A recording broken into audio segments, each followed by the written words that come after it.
touchdown. And he flips the ball to Rowney to do with what he will.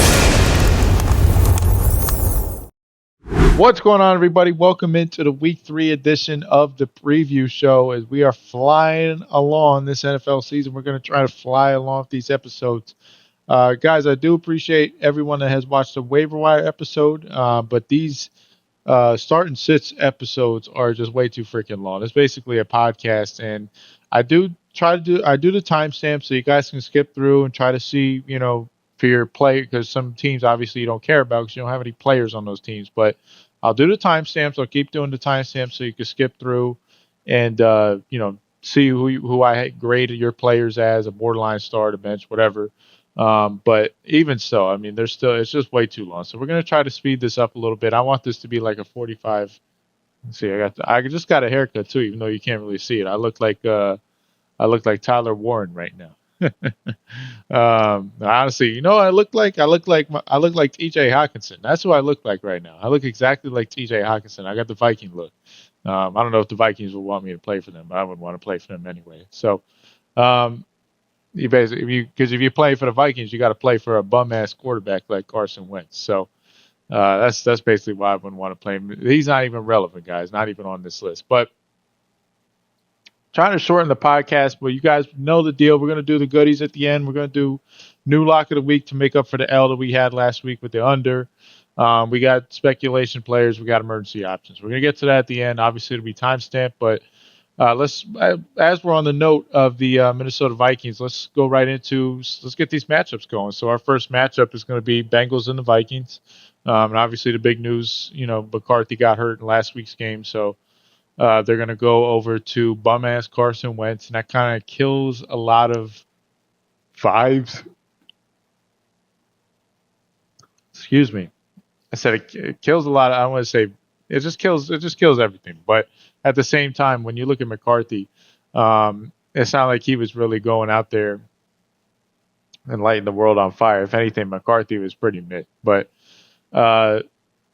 getting the three Viking players out of the way that are really viable. I mean, Jefferson, even with this, Carson Wentz, you're still going to start him. I mean, he's Justin Jefferson. He hasn't been great this year, but eventually he's going to have, 20-point games. I don't know if it'll be this week, but there's, versus Cincinnati, it's a really good matchup on paper. It's just the fact that he has literally a trash can at quarterback.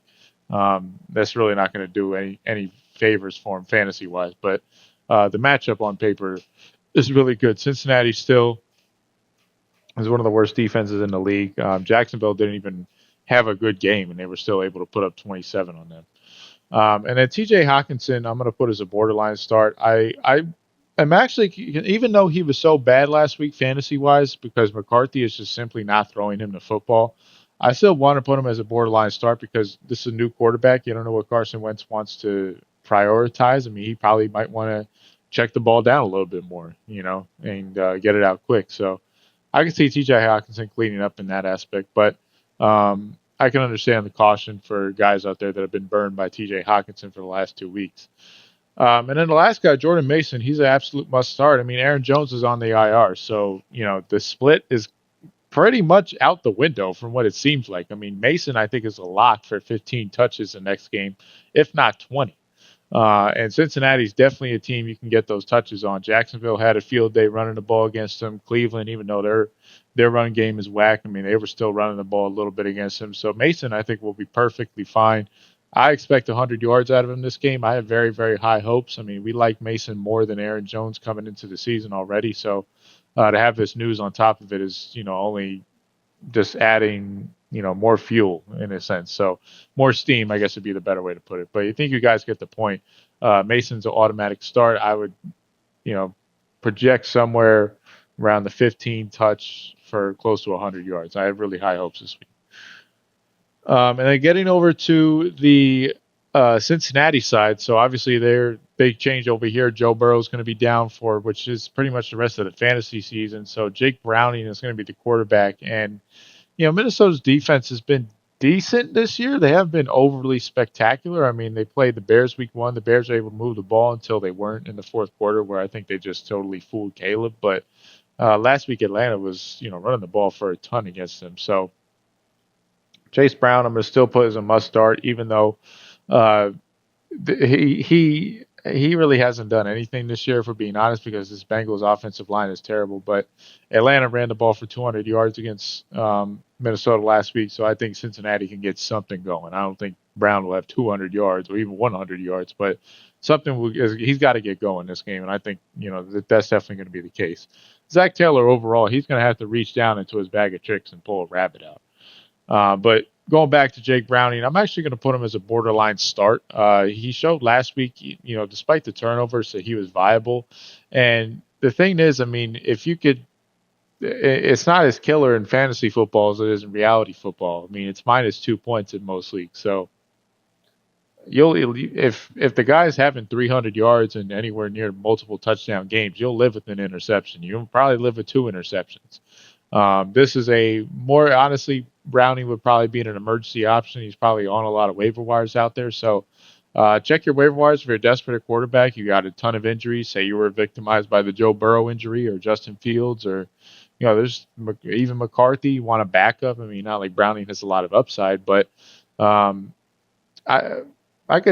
there's a lot of weapons around him. I could definitely see him getting a lot of yards and having a couple touchdowns every single game from here on out. And they're going to have to count on this guy because the defense still isn't that good. I mean, they're not as atrocious as we thought coming into the year, but it's only been 2 games of a sample size. I don't think this defense is going to hold up still. So go ahead and throw Browning in your lineup if you're down bad, desperate at quarterback. And then when it comes to the receivers, Chase and Higgins, I'm still going to start them with no concerns. Atlanta didn't really throw the football at all, but a little bit that Chicago was able to against Minnesota. They were able to move it well, and I just think Chase and Higgins are 2 receivers that they haven't faced all year. I think Minnesota's defense, as the year goes along, is just going to get a little bit weaker than it was last year. Last year, they were able to possess the ball a lot more. They were able to have more of a high-functioning offense, so it took a lot of pressure off them. Now that the pressure's on the defense to really step up, I just don't think it'll be the same. I still think they're a good defense, but I just don't think it's an overly challenging defense that's fresh and healthy. They're just going to have to be counted on to take a big burden, and that's going to be tough. But not a great fantasy game overall with backup quarterbacks. So let's go ahead and we'll move on to the next matchup. Moving along, let's get into an even better matchup: the Pittsburgh Steelers and the New England Patriots. We'll start off. Let's start off on the Steelers side. So, 41-year-old Aaron Rodgers, I'm actually going to put as a borderline start. He's a very perfect emergency option. We'll recap emergency options at the end, but I'm not really going to save the emergency options as complete just surprises. I mean, they're not my speculations, I'll say, for surprises, but when it comes to emergency options, we'll kind of cover them as we go and recap them at the end. Aaron Rodgers, I mean, look, he's got the experience. New England, their defense has been okay. Last week versus Miami, Miami was able to move the ball against them. And then week 1, Oakland was able to move the ball against them fairly well as well. So, to me, I don't see why Aaron Rodgers can't step up and do the same thing. There's really no players that are overly imposing. I mean, Gonzalez, I think, is still coming back from an injury, if I'm not mistaken. So I think Aaron Rodgers he'll have an okay day. I think I probably like him a little bit more than Browning when it comes to emergency options. But you guys should probably not be having to rely on Aaron Rodgers. Let's put it like that.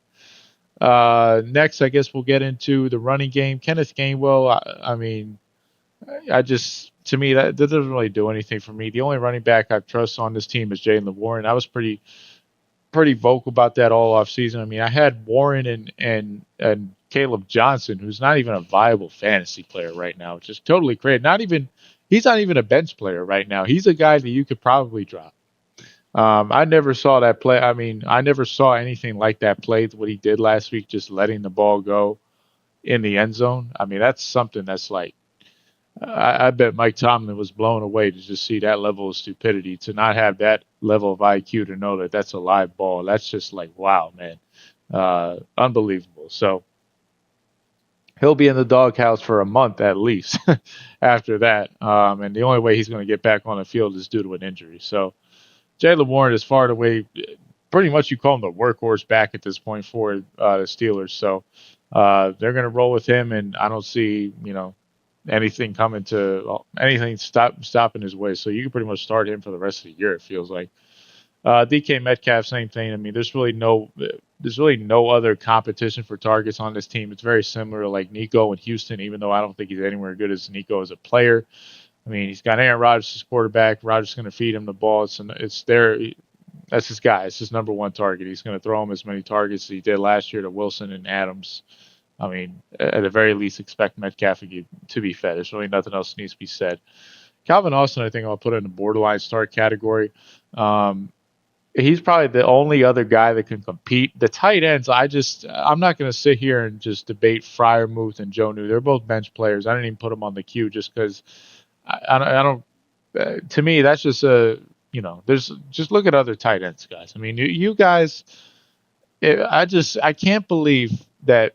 Maybe it's just me. I'm the master of solving tight end problems. But guys, if you're still having tight end problems, I got more bailouts for you. But like you guys shouldn't be ever asking me, oh, do I go Freiermuth or Jonnu? Like I don't want to ever hear that question for this season. Okay. I mean, you guys, there should be plenty of better options. So if you have those guys on your roster, throw them on the bench, throw them on the waiver wire for all I care, and look elsewhere because I'm not playing that game with this Steeler tight end room with Aaron Rodgers, picking and choosing who he wants to throw the ball. All I know is he's going to throw the ball to Metcalf, period. Austin is the only guy that could really compete for targets because he's a slot guy, and he's a very quarterback-friendly sort of target. He's very similar to a Wan'Dale Robinson, a Khalil Shakir, that type of player where he's going to have a 6 catch for 50 yards type of game.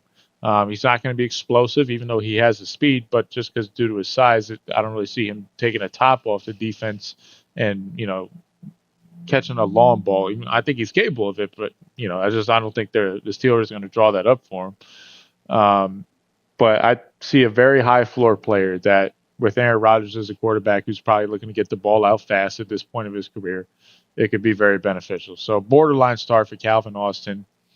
Going over to the New England side, Drake May, I think we could put in the must start. I mean, Drake May had a really nice game last week. Granted, it was against Miami, but I think we saw the potential of why I like Drake May a lot coming into the season. The upside with the wheels, the athleticism, I think he's just a lot more confident as a player. I don't think he'll have a similar game last week. I mean, he had like 27 points, if I'm not mistaken, last week versus Miami. But this week, I can certainly see him having a 20-point game for sure. Pittsburgh's defense has been a little shaky. Week 1, the Jets went up and down the field against them. Week 2, Seattle, it took them a little while, but once they got going, and they put up 30 on Pittsburgh. So I can definitely see New England moving the ball, and Drake May, overall, I think is just a really improving quarterback. We'll do the running back breakdown next. The receivers, I'm going to both put Boutte and Stephon Diggs in the borderline start category. I can't really pick and choose. I mean, the New England receiver room is a mess. They have Douglas as well, who I can't even roster him. I just don't really see the consistency. Diggs, I think I just don't think Diggs has got a lot of bullshit going on, if I'm being honest, guys. He got a baby on the way with Cardi B and all this nonsense. And, he's coming off the ACL. I just don't really think that, and I'm being honest, I'm not trying to make jokes. I really don't think Diggs is full on in the game, 10 toes down, all in. I don't think he is, if I'm being honest. And he's got a lot of stuff going on. And he's rehabbing half the week probably with that ACL still. And then he's got all the, drama going around with having a kid. So it's probably a lot on him.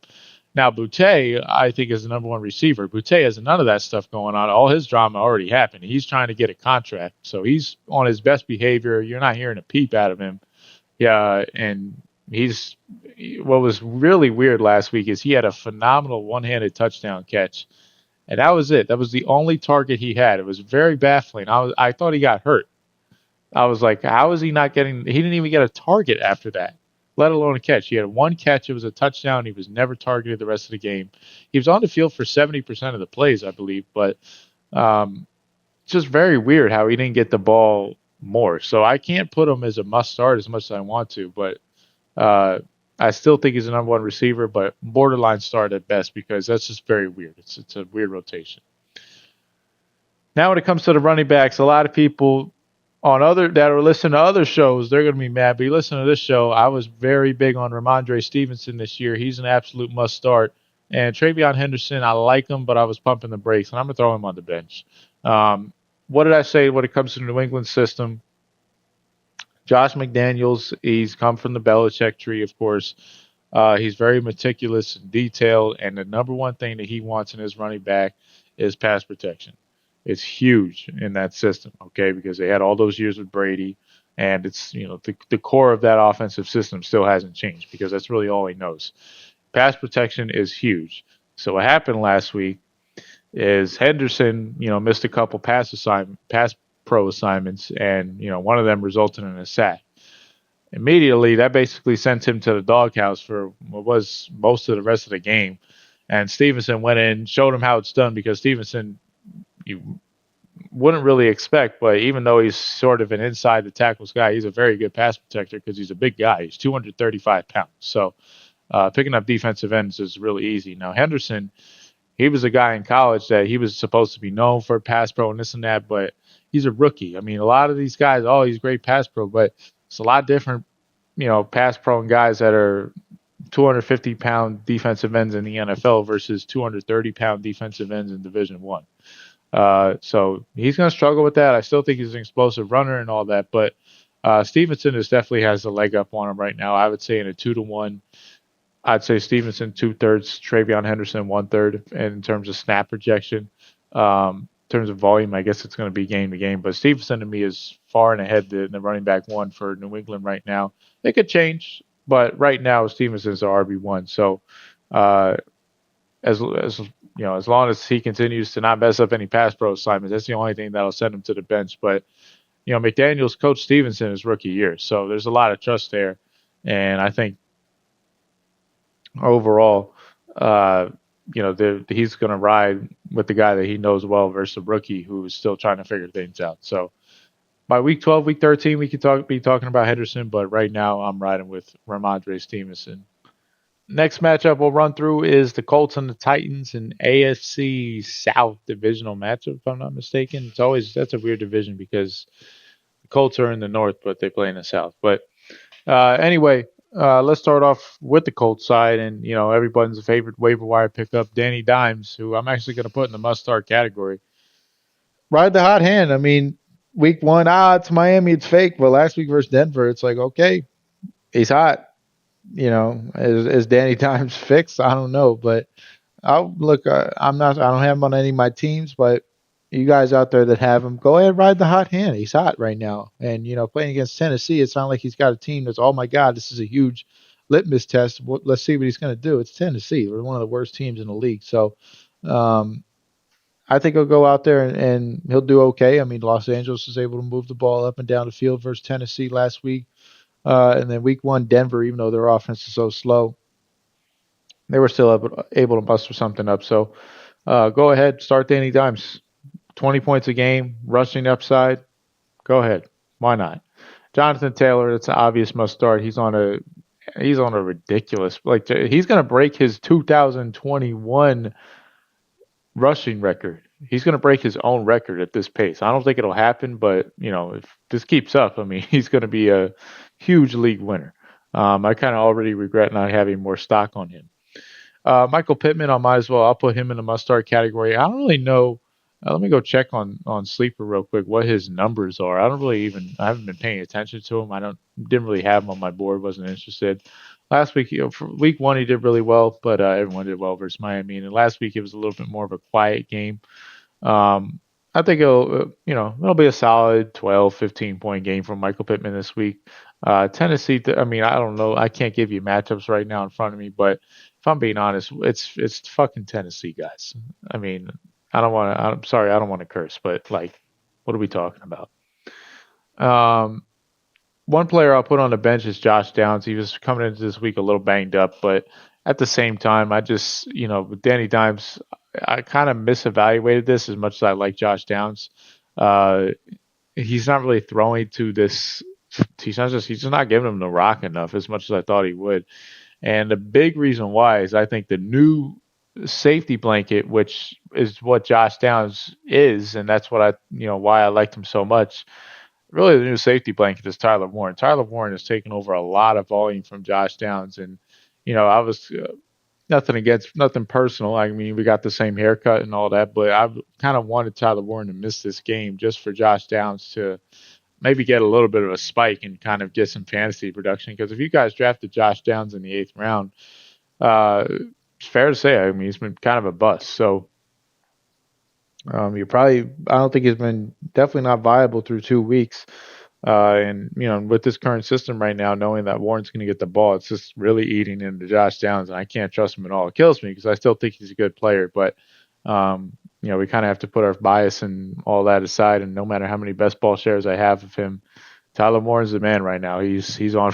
I mean, he is on fire, and that's not something I'm surprised. I'm shocked about Danny Dimes. I'm not so shocked about Tyler Warren. Tyler Warren, you watch his game tape at Penn State. I said in my rookie preview video, I thought there was a lot of shades of Travis Kelce. And, that kind of got, oh, my God. Oh, I didn't say, I said it politically correct that I thought he could be the next Travis Kelce. That's how much I believed in him. And, 2 games so far as a pro, he looks pretty damn good. Looks pretty damn good. Going over to the Tennessee side, Cam Ward, I'm going to throw on the bench. It's just, there's a lot of growing pains. I mean, last week, everyone was, oh my God, he threw the ball across the field. I mean, that's, I don't know how he completed that pass, but that's a ridiculous pass. You don't ever make that throw. That's a throw that his buddy Will Levis would make. I mean, you don't do that. So, he's got a lot to learn. He's definitely not fantasy viable at all right now. He's probably a waiver wire guy. For now, I still think Cam Ward's going to be a good quarterback in the league, but not right now. Not in week 3 of his first year. Tony Pollard, you're going to go ahead and throw him in the must-starts just off the fact that the volume is ridiculous with Tony Pollard. Looking up his numbers right now, I believe he had 18 carries week 1, 20 carries last week in a negative game script. He's still only the RB 31 overall, which is really shocking compared with looking at that volume. If you're a Pollard owner right now, he definitely would be on my list of sells.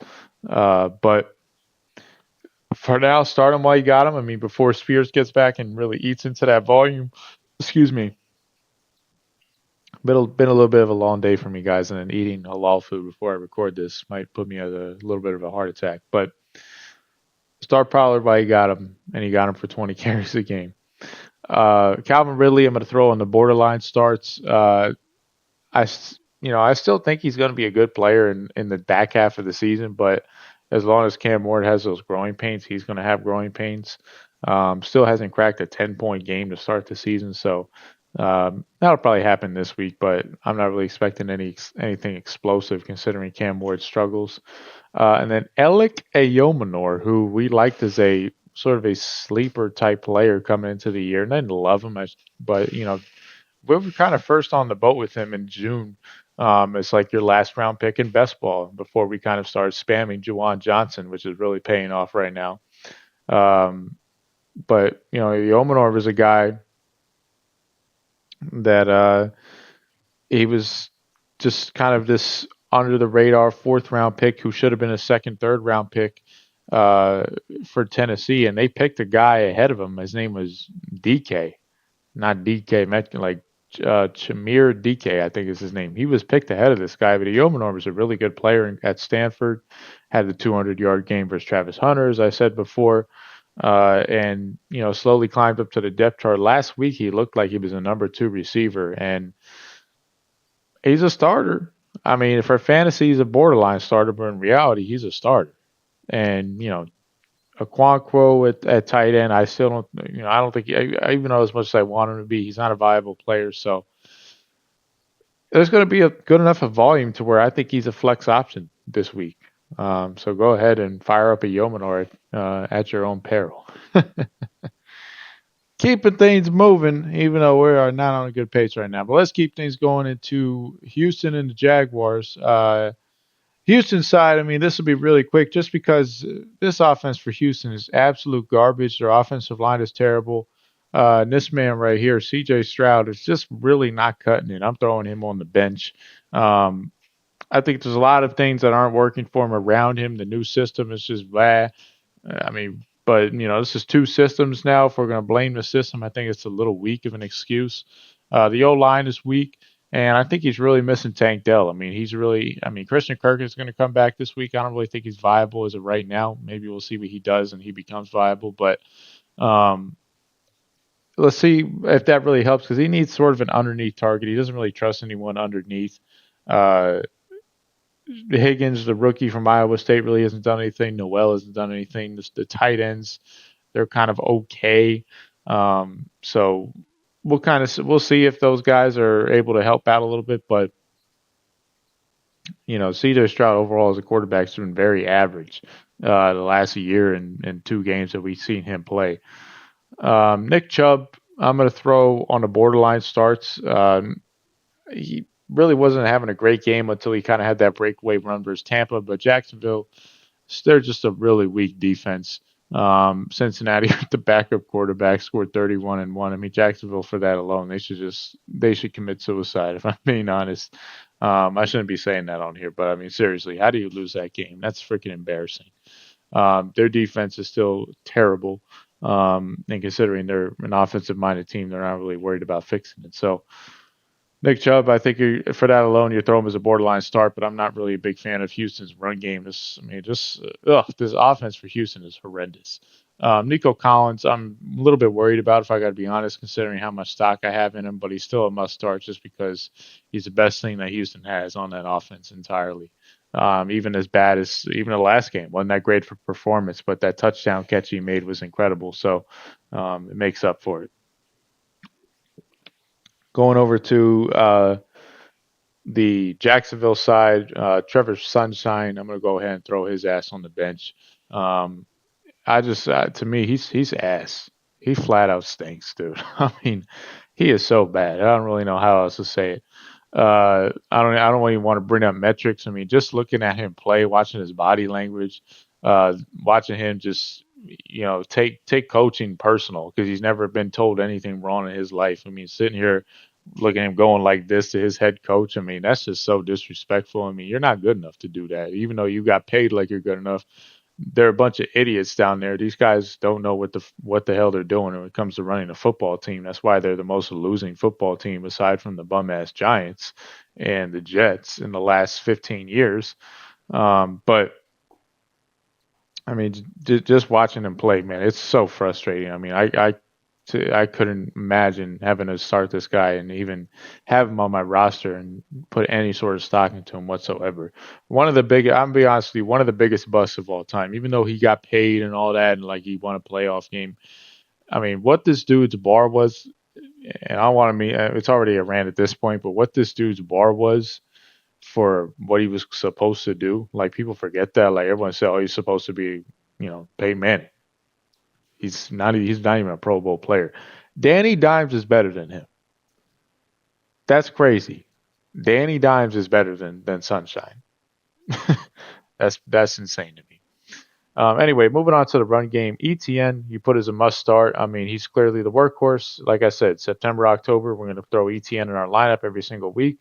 100-yard games back to back, if I'm not mistaken. So go ahead and ride the hot hand. I mean, they want to get ETN involved as much as possible. So he is a fine start for me.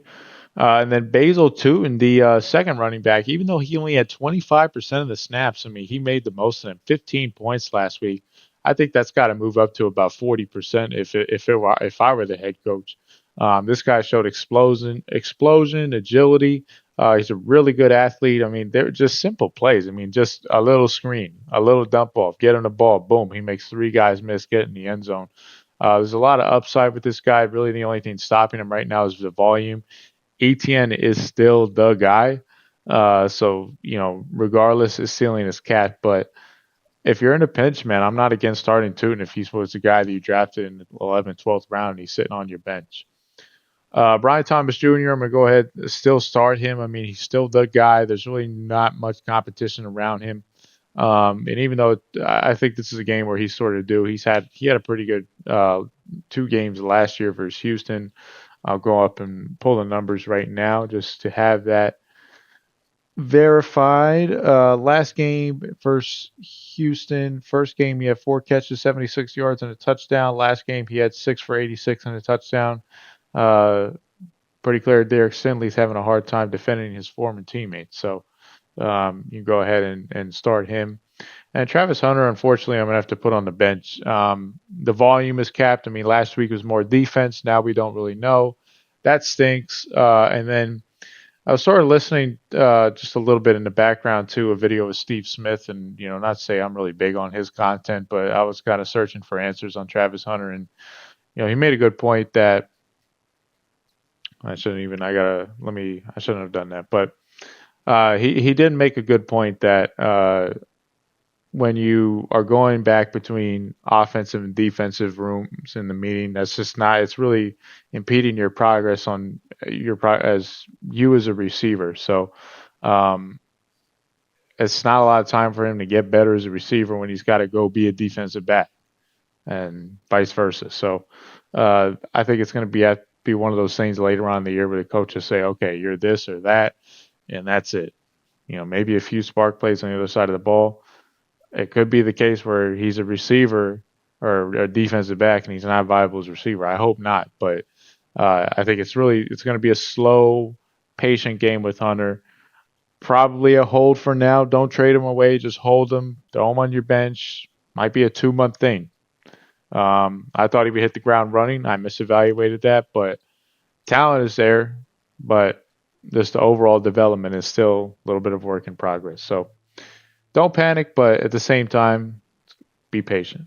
Moving along, let's get into the Atlanta Falcons and the Carolina Panthers. Starting off with the Atlanta Falcons side. And we'll go ahead and put Michael Penix on the bench. I don't know why everybody was so geeked out about Michael Penix. I mean, that's why you kind of have to watch the games. When you watched him week 1, there was a lot of mindless scrambling. There was not a lot of down the field passing, and it resulted in 20 points. He got a goal line touchdown at the end, but the game last week was a very run heavy script, and Michael Penix didn't even get 10 points if I'm not mistaken. So I'll throw him on the bench. It could improve. I mean, I could definitely see him being a 15 point per game type quarterback, but I think the people out there in the community after week 1 that were saying Michael Penix to the moon, wheels up Penix, high ceiling after that week 1 performance, I just think they really didn't watch the game.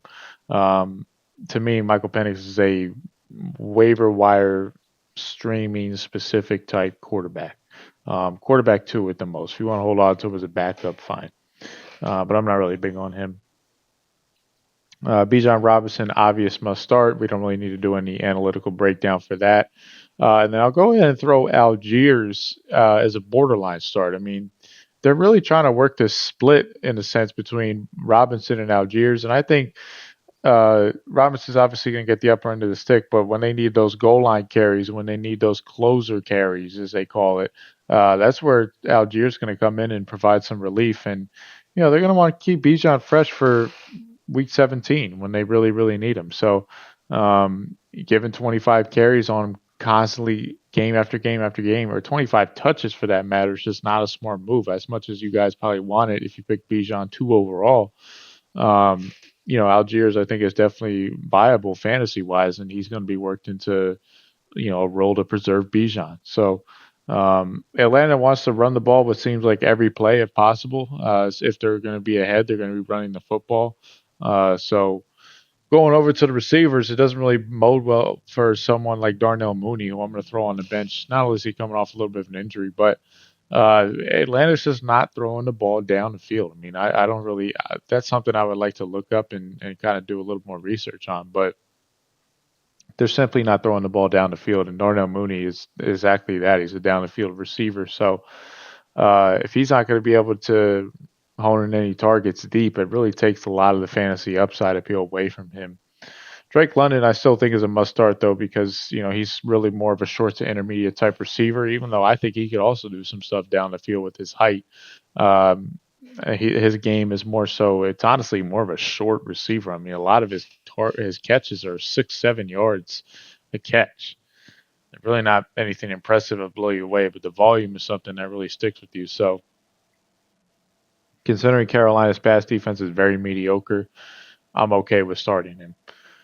Kyle Pitts, I'm actually going to put as a borderline start, even though I don't think that highly of him as a player. Again, Carolina. I mean, McBride had a field day last week versus Carolina. Week 1, Brenton Strange also had 10 points. So I think Kyle Pitts he's a safe floor play this week versus the Panthers. Now heading over to the Carolina side, really going to be a quick list. Bryce Young, I would put as a borderline start, but I'm going to keep him on the bench for now. Hit some really nice throws in that garbage time, what was supposed to be a garbage time comeback versus Arizona, which ended up turning into a real game. But when the game was really on the line, a lot of things got in the way and he couldn't make a play. But encouraging signs from Bryce Young at the very least is what I'll say. Chuba Hubbard, I'm going to go ahead and throw him as a borderline start. He should be a must start, but I think, the only thing that's really keeping him here is borderline start is volume. Atlanta's run defense has actually been pretty solid to start the year. They're in the top 10 of run defense. They held up Bucky Irving really well. And then last week, Minnesota really couldn't run the ball at all. So I could see that, especially if they get ahead. Hubbard can get scripted out of the game a little bit. So I'm not really too confident about him. Ted McMillan, though, he's going to be a must start for the rest of the year. That dude is an absolute stud. He's probably the best thing the Panthers have going on offense. He's going to be turned into one of those receivers where you just got to throw the ball his way, and he'll go up and get it. But any other receiver on Carolina is totally non-viable. Renfro's a little bit intriguing, but, let me see another week of him making those type of plays, that type of volume before I put him in the starting lineup. But maybe he's a guy you could put as a stash, but I'm not really considering starting him this week at all. Moving on to a lot better matchup, we have the Rams and the Eagles. And we'll start off with the Rams side where, believe it or not, I'm actually going to put Matthew Stafford in the start category. Eagles defense has been a little suspect to start the year. I mean, last week versus Kansas City, they really didn't do much just because Kansas City's offense is completely in shambles right now. But week 1, the Cowboys, I mean, watching that game very closely as a Cowboys fan, I was shocked at how easily they were able to move the ball up until that rain delay. And I kind of want to see, it's a good test for the Eagles defense. I mean, I know a lot of that came, we didn't have Carter, this and that. But, I mean, I'm not even going to get into that. But I think this offense with Sean McVay is going to be a little bit of a challenge for the Eagles. And, I think their defense is just going to struggle just a little bit. I can see the Rams moving the ball fairly easily. And with that being said, I think Stafford is going to be a very viable option this week. So probably my number one emergency option if he's out there. He's out there in a lot of waiver wires. I'm a big fan of Matthew Stafford just for this week. I don't really see the potential long term. Kyren Williams, I'm going to still have as a must start, of course, because he is an absolute workhorse. Even though Blake Corum is coming in for a split, let's kind of see more of that because we really haven't seen anything consistent with Blake Corum. And for now, in the next 2 weeks at least, guys, I mean we're still kind of in a we'll see mode because a lot of this time last year, Chase Brown didn't even have 100 yards rushing. You know what I'm saying? So just as an example, there's a lot of stuff that could still turn around and change. So let's not, even though we're going to refer to the 2-game sample size a lot, we can't take that all in as, the bottom be all end all. Puka and Devontae Adams are both must starts for me as well. Puka, I think that really needs no explanation, but Devontae Adams, I thought he's looked really good to start the year. His numbers have been really good to start the year.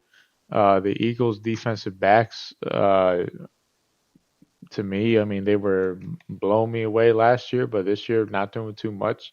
22 points last week versus Tennessee. I mean, I think these guys are both just, they're plug and play guys regardless. Moving over to, not really great now. I mean, I don't know, but call me a hater, whatever. Obviously, you guys know I hate the Eagles, but I really want to see the Eagles defense versus Sean McVay. I think Sean McVay is going to have something for these boys, and they're going to be able to move the ball. Let's go over to the Eagles side. Jalen Hurts, with the illegal touch push, you're still going to start him just because of the rushing upside. Saquon Barkley, you can go ahead and start him due to the sky high ceiling that he has every single week and the fact that there's absolutely zero competition for any sort of carries. AJ Brown, I'm going to go ahead and throw him in the must starts as well, even though his season has been disappointing so far. I just don't. I think they're going to get him. He's going to start complaining if they don't get him going, like for real, for real. So, uh, last week wasn't a bad game at all. It was, still only amounted to 7 points now that I look at it, but they at least gave him 8 targets, so he's getting more involved. But I think the ball's going to have to go a lot more down the field in this game. The Rams are going to want to make this sort of a track meet. So I think I just don't see this being a game, especially in a dome. If I'm not, I mean, this game I think is played. Let me go check one more time. If I'm not mistaken, this game. No, the Eagles are home, but still, uh, I just don't see a game where AJ Brown's not going to get the ball for a third straight week. Devontae Smith, I'll go ahead and throw in borderline starts. I mean, he's one where I could, even though he's still under a big payroll, I could see the Eagles kind of, not really prioritizing getting him the ball. He's a quiet guy. He's from one of the last Nick Saban type players, so he's not really going to throw his arms up and man, why am I not getting the ball and read a book on the sidelines and all that stuff. He's been very quiet to start the year as well. Only 13 points through 2 games. It's kind of weird how the so-called elite quarterback can't feed his receivers. I don't know. Very, very weird to me. I mean, I know we run the ball, and all that, but you get paid that money to run the ball. It just doesn't really make any sense. But what do I know? And the Dallas Goddard, I'm going to throw him on the bench just due to the fact that he's coming into the week with an injury. I don't start hurt players. You guys know that about me and everyone out there. Oh, he's fine. He's practiced, all that. You start him. I won't. How about that? Okay. You start him. I won't. I have no interest in starting hurt players. Being cleared to play and being healthy to play are two different things, guys. Keep that in mind. Another matchup we're going to be able to run through pretty quickly is the Jets and Tampa. Starting off with the Jets side, obviously Justin Fields is not going to play this week with the concussion, so Tyrod Taylor will start. And with that being said, only 2 viable Jets players. You could still start both of them, but I don't want to see any other Jets in your lineup. I don't think any other Jets are even rostered. But Breece Hall, Garrett Wilson, that's about it. And the reason I'm still starting, number one, Breece Hall he's getting tons and tons of volume. I honestly think at this time Breece Hall is a buy low trade candidate. It's not sexy, but that's why I like it, because a lot of the people who probably own Breece Hall are probably feeling a little up and down about him. His price is probably a little bit better on your home league market, according to your buddies, than it really is in a sharp league market. The volume is ridiculous with Breece Hall. I mean, that year that he had in 2023, where he was a number 2 running back in fantasy, that was ugly as ugly could get. That was one of the ugliest fantasy years ever. But he racked up tons of volume, 5 dump offs per game. He was a number 2 running back in fantasy. That could very well happen again. Garrett Wilson, I think, is actually going to thrive a little bit with Tyrod Taylor, because Tyrod Taylor is a pocket passer. I mean, Tyrod Taylor can be mobile, but I think he's a better pocket passer than Justin Fields, and that's kind of sad. But at the same time, I mean, you watched the game last week. I mean, he couldn't get the ball to save his life, but as soon as Tyrod Taylor came in the game, Garrett Wilson had like 4 catches. Considering they're going to be down in this game, I think Garrett Wilson is going to have a ton of volume at the very least, and that he should probably, wound up with about 13, 14 fantasy points. So I'm still must start for Garrett Wilson all the way. Going over to Tampa side, Baker, I'm going to throw on the borderline start, just due to the fact that I don't think the volume is going to be there. And the Jets actually have a really good pass defense. Their pass rush is good. Sauce Gardner is a good corner, yada, yada. Even with Buffalo's strong attack last week, I mean, they ran the ball like crazy. And that's what paved the way to win. James Cook had a field day, which is why I'm going to go ahead and put Bucky Irving in the must start. Not only is he a workhorse, but it's a really good matchup. The Jets are struggling mightily when it comes to the run defense. Going over to the Tampa passing game, Mike Evans, I'm going to throw as a borderline start, just due to the fact that very similar case with the volume, but at the same time, Sauce Gardner, even though I think the dude is a prima donna, I mean, he is one of the top cover corners in the league, and I think that's going to give Mike Evans a little bit of a challenge. So, not really expecting a big game out of him. But Emeka Ibuka, I'm going to go ahead and throw in the must start category because he's been thriving off of these one-on-one matchups that Mike Evans is creating for him, being the number one guy, and I think it'll continue back-to-back games with touchdowns. I mean, I think that streak might come to an end, but at the very least, he's showing the volume that he could be a very sustainable receiver and a weekly start from here on out. So it's the reason why his stock rose the most over the summer. Cade Otton, I'm going to throw on the bench just due to the fact there's no volume with him whatsoever. I mean, I do think actually I'm going to move him up to borderline start. There's no volume with him whatsoever, but this is a sneaky good matchup. The Pittsburgh tight ends had really good field days. Both of the guys were able to eat versus the Jets defense, and then last week, Kincaid had a really nice day as well versus the Jets. So I think this could be a sneaky start for Cade Otton, but I'm going to throw him at a yellow at best. Closing her up on the 1 o'clock slate. Let me get this freaking wire out of here, man. This is annoying. Anyway, closing up on the 1 o'clock slate, we got the Raiders and the Deadskins, a totally irrelevant game. So we'll get through this pretty quick. Starting off on the Raiders side, it's gonna sound terrible.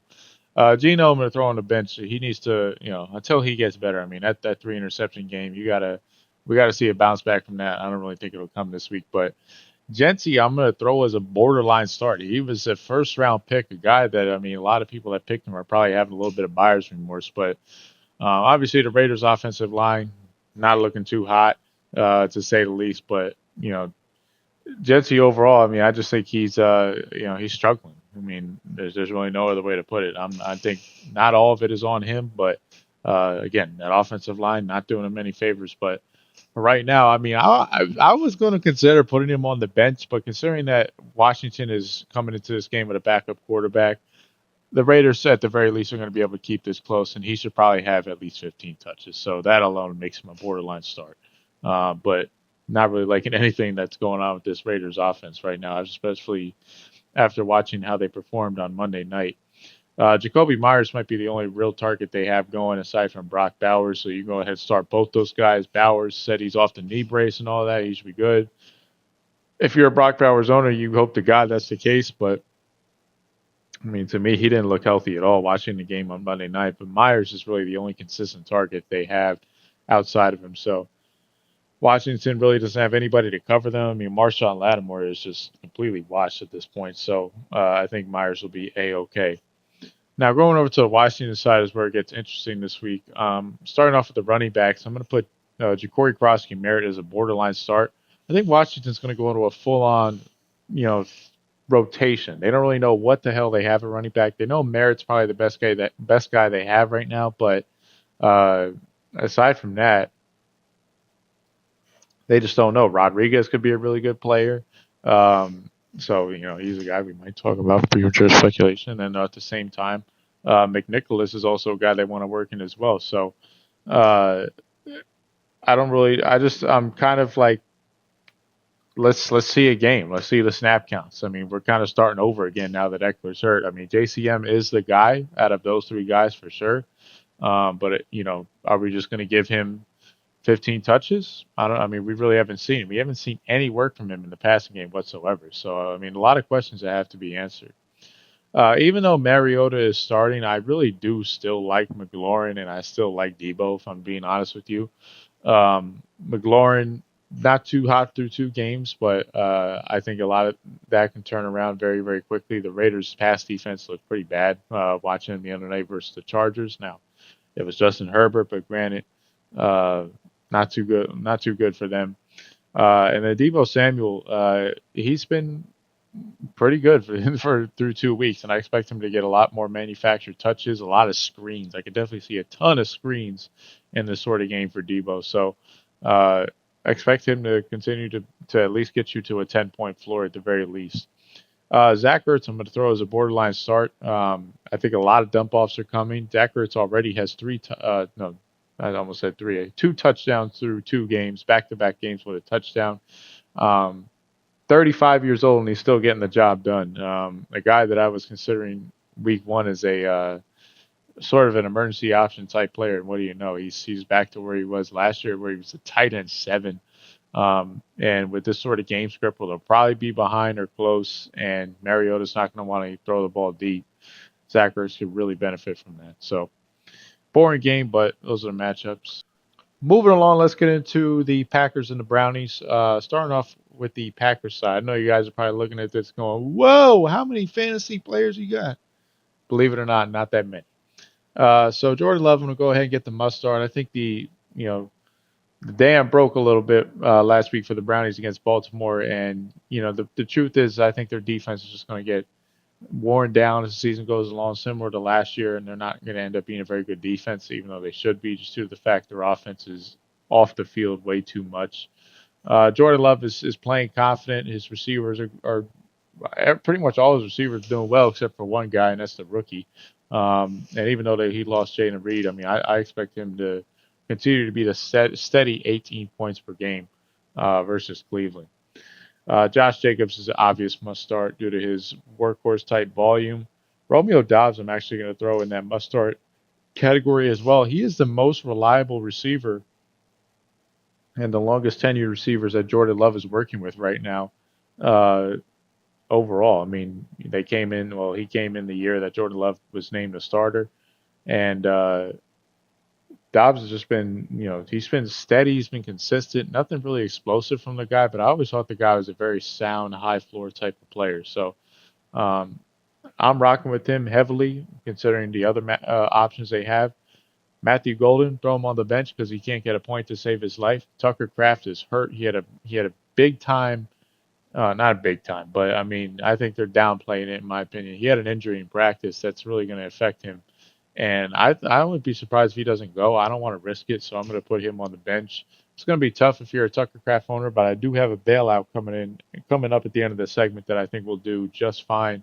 And he's on your waiver wire right now. And then Dontavius Wicks, I'm interested in him. I'm going to put him in the borderline start though. Really good athlete, not a fast straight line guy, but a really, really good athlete, which is why a lot of, best balls and sharp platforms were high on him. He just doesn't have the volume until now because Christian Watson and Jayden Reed are not there, which is really the case for him to be on the field. But, this Packers receiver room, it's kind of weird because they have a bunch of guys, they have a bunch of talent, but then some of these guys just can't get it all together. But Dontavius Wicks, when he's on the field, the guy produces, and then usually, Watson comes back, Dobbs comes back, and then this guy gets relegated to the bench. But as of right now, he's got the room. I mean, and he could play a little bit of slot from what I know as well. So this guy he's going to show some potential. I'm not overly sold on him, but I do think he's a borderline start. Going over to Cleveland side, considering that the Packers are right now the number one defense in the NFL, go ahead and bench Flacco. You bench the woman beater. You could bench Sampson. You could bench Judy. You could bench Tillman. You could bench Njoku. Fannin, I'm going to throw as a start. But all the other Brownies, go ahead, throw them on your bench. No way am I starting any one of these guys versus the Packers defense. Fannin, I could see in a check down scenario. He's probably the best weapon they got right now, believe it or not, even more than Judy and Tillman and all those guys. You can line him up in the Y, you can line him up in the F, you can line him up in the backfield, for Christ's sake.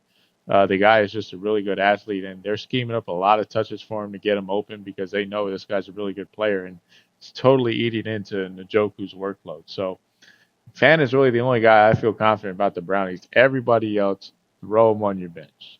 Heading into the 4 o'clock slate now, we're going to get into the Denver Broncos and the Los Angeles Chargers. Let's start off with the Denver Broncos side. Bo Nix, I'm going to move to a borderline start. This Charger defense, I'll tell you what, they've been a lot better than I expected them to be. I mean, Henley, the middle linebacker, has been outstanding. Some of their pass rush have actually been solid as well. I mean, I thought this Chargers defense was going to be whack, but a lot of guys have been stepping up on that defense and replacing the veterans and Bosa and Mack, and it's been really impressive. I got to be honest with you, I just didn't expect that at all. But um, like what I saw from Bo Nix, I mean, a little bit of a bounce back week last week, but still a lot of goofy plays, and just it's annoying with him because you thought he was making a lot of progress, and it's like he's reverting back to kind of the player he was at this time last year, and that's not what I want to see whatsoever. J.K. Dobbins, I'm going to go ahead and throw him in the must start. And then also, I forgot, I didn't even put up, I'll go ahead and search him up now. I forgot to import Mr. R.J. Harvey. But he's going to be on the bench this week. There's just not enough volume with R.J. Harvey. Dobbins is basically the RB1. They want to rotate in Beatty as well. I mean, Denver is a very, very frustrating team for fantasy. You would think with the great Sean Payton, the offensive wizard, yada yada, that he was, this is going to be a guy you want. You want pieces of every player in every position on this team. You don't want any player on this team whatsoever. I mean, there is just rotation upon rotation upon rotation. Rotation that turns into confusion with this guy. The one player that I'll take, though, for sure is Cortland Sutton. He is still the alpha, even though he had a bad game last week fantasy wise. I think this is a very easy bounce back spot for him. Troy Franklin, I'm going to put on the borderline start. I would put him as a must start. I mean, I think Bo Nix is definitely going to be vocal, and I said this on the waiver wire show that he's going to be vocal about getting Troy Franklin permanently inserted into the lineup and being the number 2 target outside of Sutton. But this is not a fantasy offense we could trust. I mean, they put Sherfield on the field. I mean, Marvin Mims, who I like coming out of college, but the more and more I'm watching Marvin Mims, he just ain't a good pro. Period. He's just not a good pro. He's a great return man, but he's not a good pro. He's not a good receiver. Franklin's a better player than him. So, but the fact that they're still giving these guys playing time is just really concerning. So, Denver's a very, very messy fantasy team. Going over to the Chargers, Justin Herbert's playing outstanding. You're going to put him in your lineup every single week. He's damn near matchup proof. I mean, I get it, 2 games, but I'm telling you, if you watch the Chargers, just watching Justin Herbert, the throws are more confident, his decisions are more confident. Jim Harbaugh has just brought out everything in Justin Herbert. He's unlocked him, I guess you could say. Now, this is going to be controversial, but Amarion Hampton, who I went famous for this offseason, saying not impressed. All the Chargers media and all their media, oh my God, you're an idiot, you don't know ball, you're ugly, throwing all these sort of insults my way on TikTok. And what do you know? Marion Hampton through 2 games has been an absolute dud, and I'm putting him on the bench this week. And I actually managed to have a Marion Hampton in my home league where I picked him in the bottom of the 3rd round. It was a great price I couldn't pass up on. Not a huge fan of him on my board, but to get him at 3, basically the second to last pick of the 3rd round. I mean, that's a great price, but still, just a guy at the end of the day that is, I mean, when I watch Amarion Hampton, he struggles to move laterally. He's a good north to south runner, but he kind of just looks very generic.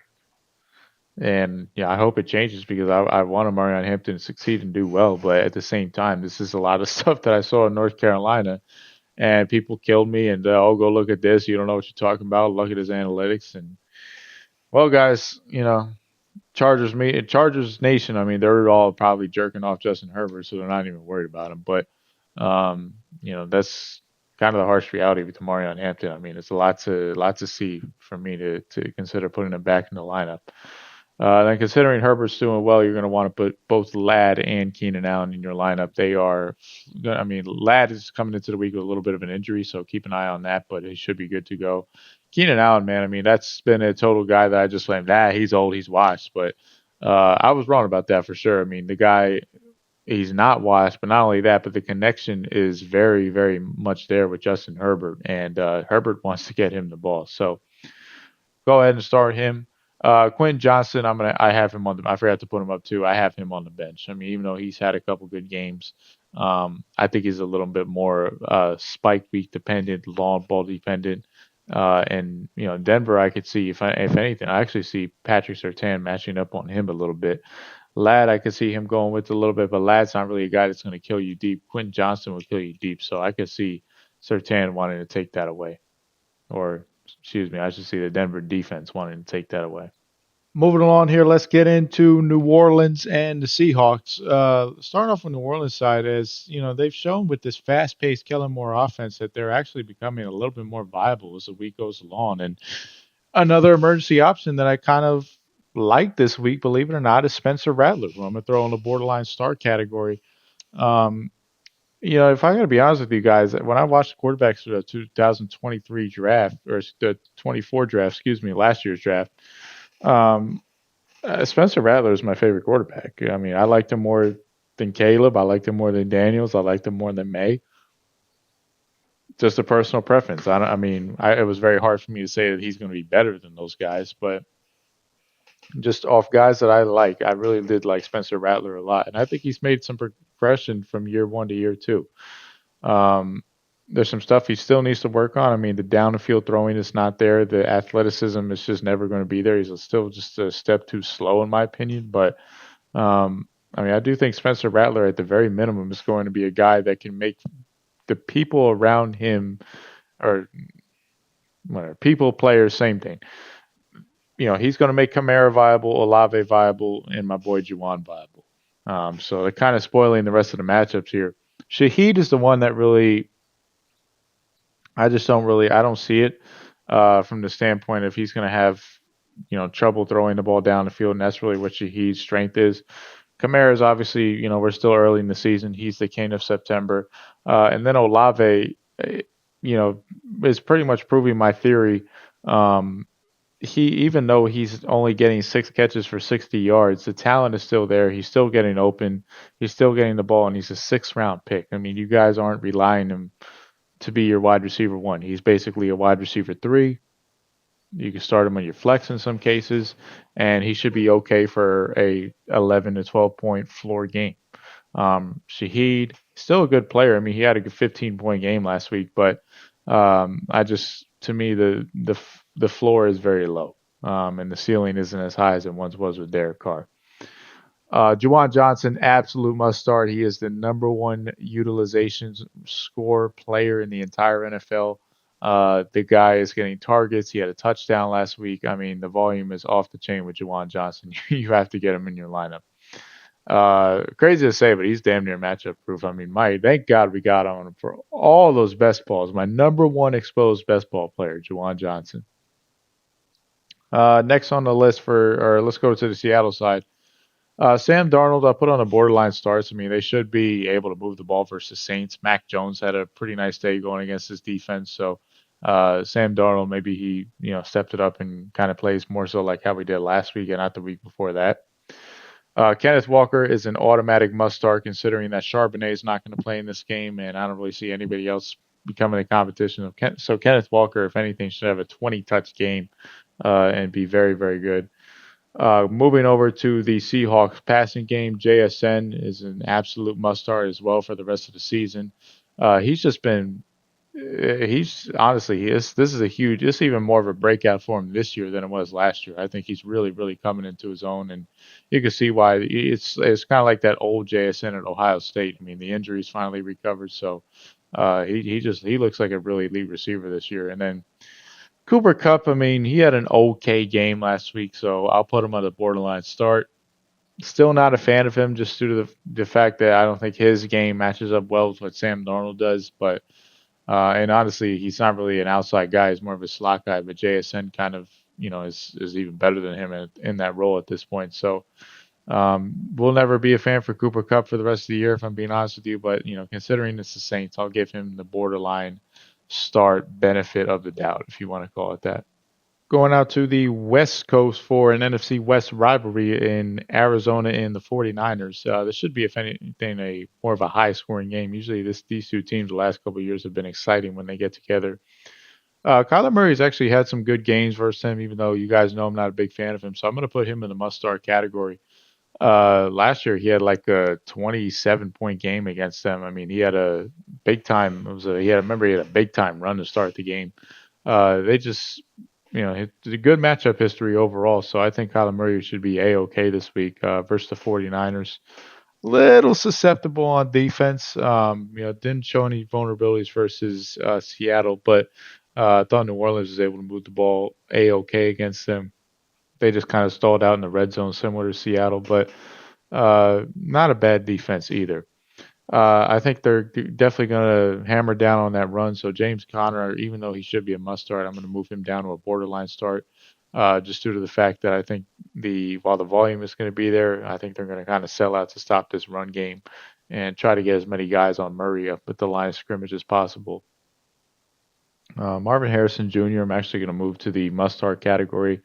Not a fantastic game last week by any means, but to me, I just think there is a matchup advantage on the outside. I mean, the San Francisco 49ers don't really have any good corners. And on top of that, usually he's an up and down player, and usually after a down week, his ups are pretty good. So versus the 49ers, I kind of like this matchup. Trey McBride, obvious must start. I mean, that was pretty shitty analysis on Marvin Harrison. I'll move him down to borderline start. If I can't even sell him as a must start. Trey McBride, I'm going to keep him as a must start. The volume is there. He's the number one tight end in fantasy right now. Going over to the 49ers side, let's get into their players. Mac Jones, I'll put him, I'm going to honestly just throw him on the bench, even though he had a good game last week versus New Orleans. I don't see that carrying over to Arizona, even though their defense is kind of I can't start him with any sort of confidence. McCaffrey, you're obviously going to throw in the lineup because he's one of the most volume-dependent players of all time, and the guy produces every time he gets the ball in his hands. Ricky Pearsall, I'm actually going to throw in the must-start category. I was kind of surprised at his production when Mac Jones was in the lineup. I mean, last week I'll look his game up, but I remember it being pretty good. Ricky Pearsall last week had 4 for 56, which is, 10 points, not overly impressive, but at the same time, I thought it was going to be an absolute dud week, and he showed that he could at least be viable. Juwan Jennings, I'm actually going to throw in the must-start category as well. He should be healthy this week. Arizona's pass defense, was absolutely atrocious in the second half last week. I thought they really came to light, and they really blew that game outside of Kyler Murray's dumb interception that started everything. But yeah, their pass defense was absolutely terrible in that second half, and I think Kyle Shanahan's watching that tape, knowing he could take advantage of some things, considering that Carolina doesn't really do anything crazy.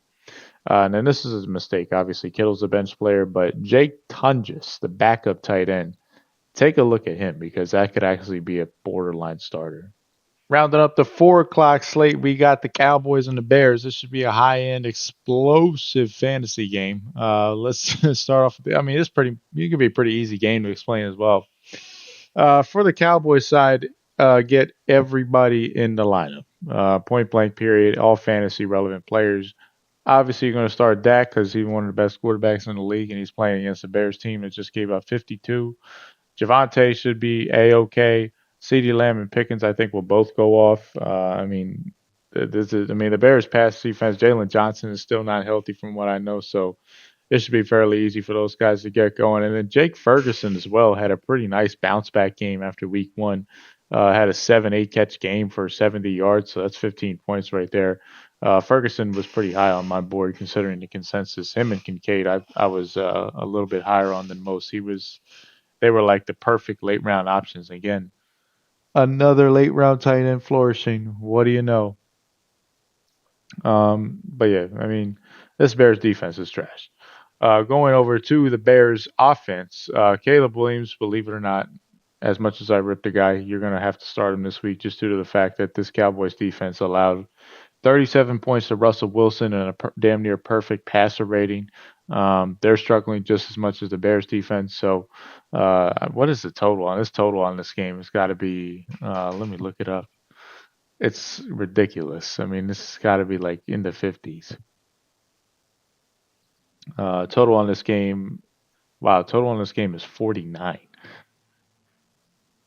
Is that a lock of the week? My God, that is that to me, that's not high enough. Yeah. So Caleb, you're automatically going to start him. DeAndre Swift, I'm going to put on the bench. He's coming into the game with a quad injury. I don't want any part of that. Even though the Cowboys are struggling run defense wise, I don't want any part of a bad quad. And DeAndre Swift, I just don't think is that good of a player. DJ Moore and Roma Dunze, go ahead, throw both of them in your lineup. Actually, even DJ Moore, who I don't really rip him as much as I more so do Caleb and the Bears offense, but as much as he might be disinterested, he'll be interested in this game because he's going to get the ball thrown his way, and I think he's going to make a lot of plays after the catch. So, excuse me. Odunze is coming off a nice big game. I think his breakout is solid this year. I've kind of called that in the offseason as a guy to target, a round ahead before your league mates get him. So hopefully you guys, benefited off that. Surprisingly, I didn't get a lot of Odunze myself, which is, kind of weird, but I was recommending him pretty heavily. So both these guys should be A-OK. This game is going to be back and forth barn burner, to say the least. So a lot of people are viable.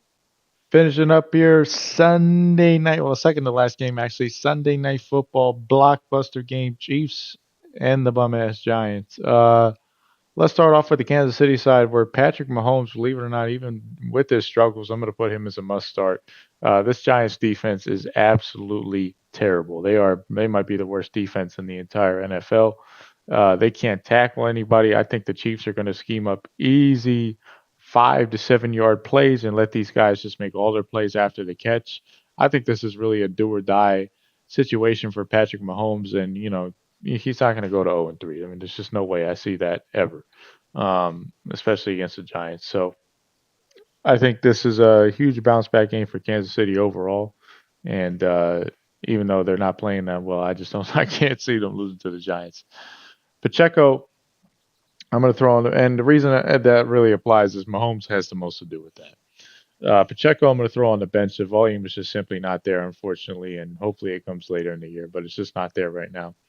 Hollywood Brown is going to be the number one receiver going into the game, so you're going to depend on him. You're going to have to start him. But Travis Kelce, I'm going to throw in the borderline start category. I mean, just too much inconsistency up and down. I mean, if not for that, week one play where he breaks away wide open, he's an absolute bust. And then last week, 10 points, not really, Travis Kelce game breaking type what we're looking for. So I'm just not really feeling warm and fuzzy about him, if I got to be honest. Moving on to the Giants, Sierra's husband, he had a good day, but we're going to throw him on the bench. I don't really, he's not going against the Cowboys this week, so it's a little bit of a different beast. Tyrone Tracy, I'm going to throw in the borderline star category. I'm not really too geeked about him though because I think Scatabo has really shown some flashes last week. And believe it or not, the guy who I didn't really like, I actually think he's going to take over the Giants' backfield. Scatabo didn't do anything truly impressive to me, but I think he's a little bit more of what the Giants want. The Giants were using Tracy a lot last year as an inside runner, but that's not really what Tracy is.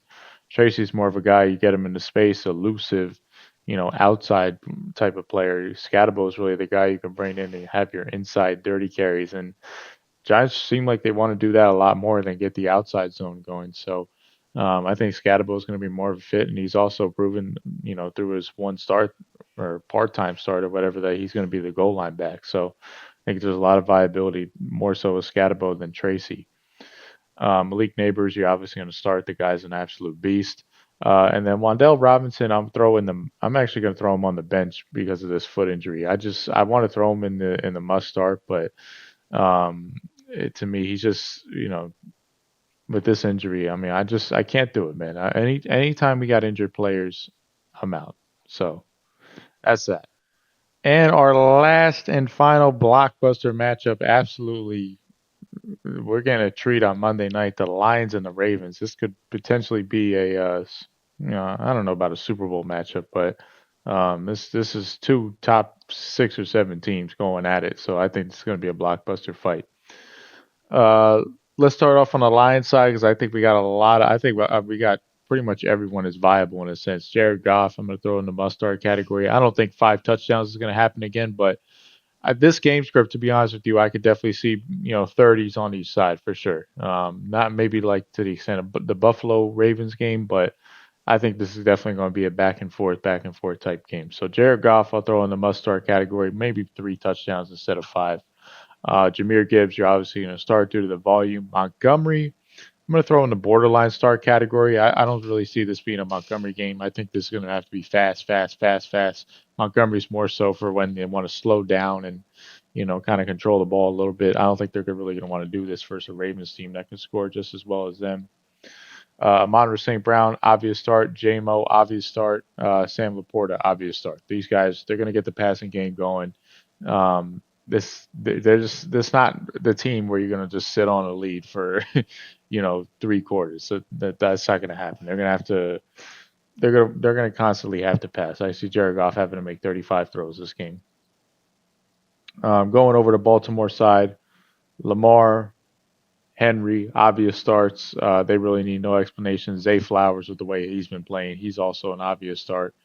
Rashad Bateman, I'm actually going to move into the borderline start category. I think he's a sneaky start in this matchup. I think this is going to be more of a game where the Ravens are going to have to pass, which is interesting last week as they ended up getting guys like Tylan Wallace and Devontae Walker, and Rashad Bateman didn't really see much. So I'm hoping that he could really be the receiver too. I mean, they paid this guy for a long time. I mean, he's there for like the next 3 or 4 years. I'm kind of surprised they're not getting him involved more. But they got the other guys involved more so. So I'm hoping they could kind of feed they could feed Rashad Bateman and not guys like Devontae Walker. But still a borderline start just from that fact alone. And then Mark Andrews, I'm going to throw on the bench. He's had absolutely terrible, terrible starts in his first 2 games so far this year. 1 points each week is just unacceptable. So, pretty as much of players as we had in these matchups, pretty easy matchup to break down. Considering that, I think this is going to be not a barn burner, but definitely a back and forth contest. So there's going to be a lot of points and a lot of viability on both sides.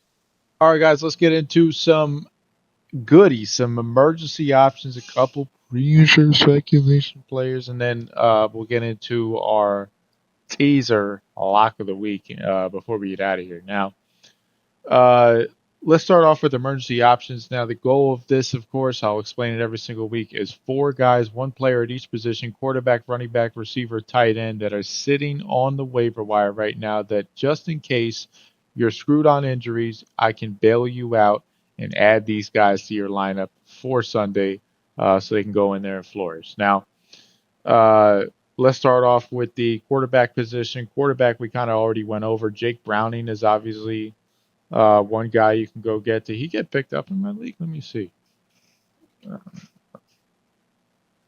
Jake Browning, he got picked up. Isn't that funny? 17 points last week, and going this week versus Minnesota. I mean, this was with 3 interceptions. He had this, so granted he had a goal line touchdown to make up for it, but with 3 interceptions to get 17 points, I mean, the guy's he shows he's at least going to move the ball and rack up some garbage time yards if it ever gets to that point. Spencer Rattler's really the guy that I want you guys to pick up if you're really down bad and need a streaming option. Aaron Rodgers can also be an option, but with Rattler, you get a little bit of rushing upside, but it's a fast-paced offense. 3 touchdowns last week is pretty impressive. I think Spencer Rattler is fantasy viable as a backup quarterback and a streaming quarterback, and I think this Saints offense is viable in that sense too. So I like Spencer Rattler this week, guys. Go ahead and get on him. Now let's go over to the running back position where, man, oh man, does it look pretty rough. But I'm going to go ahead and go with Chris Rodriguez this week from the University of Kentucky. Rodriguez is a talented prospect, fell in the draft because of some character issues. And he was supposed to really take off week 1, and then he just never got activated. But Eckler's gone, and people aren't picking him up, which is really, really weird. I don't know why people aren't running to the waiver wire to go pick this guy back up. Everybody week 1, all the shows are talking about, Chris Rodriguez, deep sleeper. But now it's like, because he was inactive, now he's not a deep sleeper anymore. If anything, it's a better situation because Eckler's hurt. So Nothing's changed in 2 weeks for me to not go run back to the waiver wire to pick this guy up. I actually should consider it in this league. I picked him up in my deeper league, but uh, I mean, you're playing this for the now and the future with Chris Rodriguez. You could throw him into the speculation, but um, let's get some pieces of this Washington backfield. We might as well just outline the Washington backfield as a whole as the emergency option because, you know, Krosky Merritt's going to have his fair share of snaps. He'll probably have at least 40% of the snaps, but uh, we don't know what the other two guys are going to get. So take some stabs at it if you're really desperate. I mean, the Raiders are a top run defense on paper, but um, the two teams they face the Chargers, which are supposed to be a good running team, but they haven't really showed anything. And then New England, I mean, decent running team. So I guess the Raiders just are good against the run this year, but I don't know. I mean, I just still think it's too early. So let's take some stabs on some of these guys. Miles Sanders isn't a bad option either, but I'm not really like over the moon about him, if I got to be honest. Moving over to wide receiver, Dyami Brown. I think this is a guy that you guys have to get on. I forgot to talk about him on the waiver show, but or maybe I did. I don't know. I don't remember. But 7 targets a game. He's kind of that slot receiver. I mean, outside of Thomas Jr. and Travis Hunter, you have nobody. So, and anything, Hunter's looks like he's going to be splitting between offense and defense. So, Dyami Brown could possibly step up and be a wide receiver too. Not really a small player. I mean, he's 6 foot, 195. He's got average height and weight, so he can be on the outside if need be. But he's really more of a slot guy.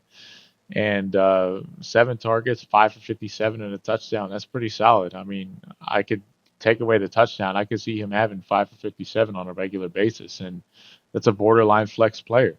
That's exactly what you want. So, if anything, go ahead and get on him, and at the very least, stash him. He has some decent matchups coming up with Houston and San Francisco. KaVontae Turpin, I'm also going to throw in that conversation as well. But the thing with him is the volume isn't there. He got hurt, but 46% of the snaps just isn't going to cut it. But considering this is going to be a back and forth game, you should probably look to pick up. I was trying to hold that in, but you should probably look to pick up pieces from those guys. Pretty late over here, guys, so don't mind me. Now let's go over to the tight end, where I'm going to hit you guys with somebody that I already picked up, but I guarantee you he's sitting on the waiver wires in your league. Ja'Tavion Sanders versus Atlanta. Last year versus Atlanta, he had some pretty good games, if I'm not mistaken. The game at the end of the year, he had, let me read this, 3 catches for 35 yards. Not bad. And then he had another one where he had 5 for 49. So, this guy, I think last week he really showed 7 for 54 on 9 targets, that this guy's going to be an integral part of the offense. And, considering Coker's hurt and Leggett is hurt as well, if I'm not mistaken, I mean, this guy could step up and be the wide receiver 2 / tight end 1 and take a lot of vacated targets. I mean, Hunter Renfrow was making a case to step up and be the receiver 2, so why not Ja'Tavion Sanders? Go ahead and get on this guy, man. I mean, this is a guy that we liked a lot on Best Ball. He was my second exposed tight end, being after Juwan Johnson. Now both of them my team because I'm just all in. Once I see signs of my guys that going well that I had exposure on, I'm going in and getting them before anyone else can. So this is a guy we talked about on Tuesday. Guys, get on Ja'Tavion Sanders before somebody else does. If you've already missed the boat on Juwan Johnson, you missed the plane. The ship sailed already on Juwan Johnson. He's off the waiver wire. This is the last guy, guys, that you can need to get on before the tight ends are really closed up for good. Ja'Tavion Sanders. I have a feeling about this guy. All right, so let's move on to some speculation players. I really don't have anything special for you guys this week. Kyle Monangai is my first guy, but we've talked about Monangai before. University of Rutgers. See how I blended in a yawn there? University of Rutgers, Kyle Monangai. DeAndre Swift's coming into this game with a quad injury. So I think if anything, it's going to open up a little bit more for Monangai. And then on top of that, DeAndre Swift just isn't a good player. He's a soft player. He always runs everything to the freaking outside. It's one of the most annoying things ever. I know it drives the coaches furious. But this nothing more annoying than a running back that wants to drive every single freaking run to the outside. So I think Managa is a tough inside zone runner. Rutgers running back, so he's had a full workload before. He knows how to handle that workload. Jersey strong, stand up, but honestly, truth be told, guys, I really like Kyle Managa, and I think Ben Johnson likes him. I think he can probably see this guy as a Jamal Williams type player. So, and that's a very fantasy viable player. So go ahead, get on Kyle Managa. He is rostered in how many percent of league? He's rostered in 16% of league. So he should be out there for most of you guys. Get him before everyone else does. Next guy I want to talk about that's rostered in a lot of league and not a lot of leagues is Woody Marks. If he slipped through, we talked about him on the waiver show, but if he slipped through the cracks, guys, get on him. His snap count is increasing. These low end rookie running backs that we like on best ball, and you guys pick up on season long because you draft you draft season long like you're in best ball. But the problem is you throw them right back on the waiver wire because after 2 weeks, they don't really do anything. And you're sitting there going, WTF, man, this guy's supposed to break out for me. But the truth is that you have to wait till like week 5, 6, 7, 8 for these rookie running backs to start coming in and setting themselves for a role. I mean, look at freaking even receivers, if we're being honest, too. I mean, it takes a while for these guys to get going. It's a tough transition. So give these guys some time. Woody Marks, he showed that in that 37-yard reception that he's going to be a satellite back, which is something that I projected with him. Get him involved in that sort of aspect on the receiving game. Maybe he takes over for Chubb. I mean, they traded a lot of draft capital to go get him. A third-round pick next year is nothing to slouch at. So maybe he could be in some sort of split. I don't think Chubb is really going to last a full year at a full workload. So I expect this guy to come in, I expect 11, 27, 35, 40, slowly to increase as the season goes along, and you're going to have yourself a fantasy viable player. So 18% of leagues, guys, get on Woody Marks, and then somehow, some way, what is a Yomanor at? Because I'm talking about a Yomanor like he's in every single league, but he's in half leagues at this point, so we're not going to mention him. He should already be on rosters. But those are really my only two guys that I have as speculation type players. Jatavion Sanders is another guy, man. Get on. What's Jatavion Sanders' ownership at? 13%, guys. Get on him now, please. All right. So that's that. We're going to get into, it's time when, bring my face to the front and center of the screen. We're going to get into lock of the week. So our lock of the week, guys, I really like the Packers laying the points, but we're going to make this even easier. We're going to teaser it up with that Cowboys over. So we'll get that 7-point teaser, lay the juice. I mean, it's the lock of the week. We're only picking one pick. Get the Packers down to -1.5, and then we're going to get the Cowboys and Bears game down to 49.5. So let's get it down to 43.5. We'll pretty much have -105 on the juice. So 43.5 for an over in the Cowboys Bears game, and then the -1.5, 7.5 down to 1.5 on the Packers game. Go ahead, lock that in. The Packers are going to definitely beat the Browns more than 1 point, and the Cowboys and Bears should be a huge back and forth fantasy affair. So there you have it, guys. Hopefully you enjoyed the show. Make sure you look out. Waiver Wire show is going to be even bigger than this show, guys. We're just running through starts and sits. It takes forever to do this, but we're trying to get every single fantasy player possible. If you want the short version of this, guys, join the Discord, $5 a month. You can ask me every single start and sit question you want in the entire world. I'll answer every single one of them, one by one. Fire away on the Discord. You only have to watch the video, even though there'll be timestamps. Borderline starts. You're between those two guys. Head over to Discord. I'll answer every single question you got. But until then, I will see you guys on Wednesday. Or, I said Wednesday. Tuesday. Late Tuesday night, though, as usual.